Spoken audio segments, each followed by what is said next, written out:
బంగారం వ్యాపారంలో నమ్మకమే పెట్టుబడి కస్టమర్ల విశ్వాసాన్ని అడ్డం పెట్టుకుని 30 ఏళ్లుగా కల్తీకి పాల్పడుతున్నాడో ఘనుడు అప్పనంగా కోట్లు వెనకేశాడు.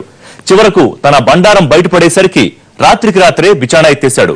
కరీంనగర్ బులియన్ మార్కెట్ ను నిండా ముంచిన కేటుగాడి కథ ఏంటి?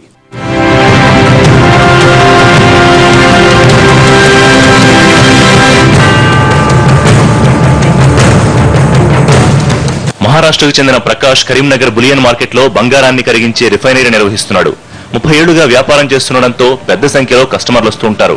స్థానిక నగల వ్యాపారులు, బంగారం వర్తకులు తమ వద్దకు వచ్చే పాత బంగారాన్ని ప్రకాష్ బట్టిలోనే కరిగించి నాణ్యతను ధృవీకరించుకునేవారు. ఇందుకు ప్రకాష్ 500 రూపాయల వరకు చార్జ్ చేసేవాడు. అయితే బంగారంలో కల్తీ జరిగిందని, వన్నె తగ్గిందని ఇటీవలి కాలంలో ఫిర్యాదులు ఎక్కువయ్యాయి. వ్యవహారం ముదరడంతో వ్యాపారులకు ప్రకాష్ మీద అనుమానం వచ్చింది. మా దగ్గర మాకే మోసం చేస్తున్నాడు ఎక్కువ, ఇట్లా మాకు కూడా గమనించలేము. అటువంటి కస్టమర్లను విపరీతంగా ముంచండి వాడు. ఇట్లా చాలా మందికి తెలియదు. ఇప్పుడు కస్టమర్లు ఏంటంటే కొందరు అవసరం దగ్గర పోతే కొందరు పరిచయం అయిన కూడా వేరే ఊళ్ళో కూడా ఉంటారు.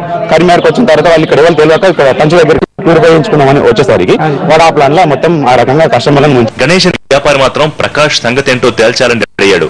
పథకం ప్రకారం ఓ బంగారు గొలుసు కరిగించేందుకు ఇచ్చాడు. మరో సగా ఇచ్చాడు. 2 కరిగించిన బంగారం నాణ్యతను పరిశీలించి గణేష్ కరిగించిన బంగారంలో 80% సుచిత్రంగా, వేరే వ్యక్తి వద్ద కరిగించిన అదే గొలుసు బంగారంలో 88% నాణ్యత వచ్చింది. గణేష్ నిలదీయడంతో తనకే సంబంధమూ లేదని బుకాయించిన గణేష్ ఆ తర్వాత బెదిరింపులకు దిగాడు. అయినా గణేష్ భయపడకపోవడంతో ప్రకాష్ కాపేరానికి వచ్చాడు. నష్టపరిహారం చెల్లిస్తానంటూ రాజయత్నాలు చేశాడు. అందుకు అంగీకరించని గణేష్ స్థానిక బులియన్ మార్కెట్ లోని బంగారం వ్యాపారులకు విషయం తెలియజేయడంతో ప్రకాష్ గుట్టు రట్టయింది.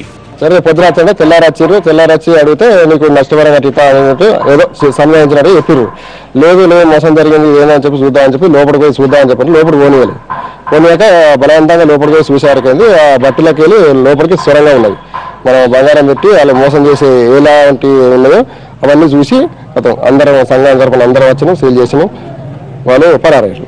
ప్రకాష్ తన వద్దకు వచ్చే కస్టమర్ల బంగారాన్ని వారి ముందే బట్టీలో వేసి కరిగించిస్తాడు. ఎవరికైనా అనుమానాలుంటే పక్క షాపులో ఓనర్ అయిన బ్రహ్మ వద్దకు పంపించి నాణ్యత పరీక్షిస్తాడు. అతను అంతా సరిగానే ఉందని నిర్ధారిస్తాడు. అసలు విషయం ఏంటంటే బట్టీని ఆనుకుని ఉన్న గోడకు అవతలి పక్క ఓ రంధ్రం ఉంటుంది.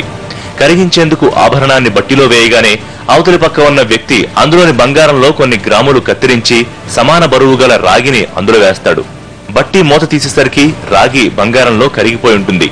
బరువు కరెక్ట్ గానే ఉన్నా నాణ్యతలో మాత్రం తేడా వస్తుంది. తన రహస్యం బయటపడకుండా ఇన్నేళ్లుగా బ్రహ్మం ద్వారా మేనేజ్ చేస్తూ వచ్చాడు ప్రకాష్. గణేష్ తెలివిగా ఒకే చైన్ ను 2 భాగాలుగా చేసి కరిగించడంతో ప్రకాష్ మోసం చేస్తున్నట్టు తేలిపోయింది. ఇంకా మేము ఎక్స్పెక్ట్ చేయలేకపోతున్నాము. ఎందుకంటే వాళ్ళు 2 గ్రాములు, 5 గ్రాములు, 4 గ్రాములు, 3 గ్రాములు ఇది ఏం తెలియని మోసం మనకు. ఇప్పుడు ఒకేసారి ఇట్లా గుట్టలు మేము కూడా తెలియకుండా మాకు ఏమాత్రం సన్నకాలు పనిచేసే వాళ్ళకు అనుమానం రాకుండా ఈ ప్రయత్నం జరిగింది. మేము ఒకవేళ అనుమానం వచ్చే ప్రయత్నం చేస్తే మేము కూడా ముందు జాగ్రత్త చర్య తీసుకొని యాక్షన్ తీసుకునే పరిస్థితి ఉంటుంది. 30 years అవుతుంది ఇక్కడ వాడు చేపట్టి.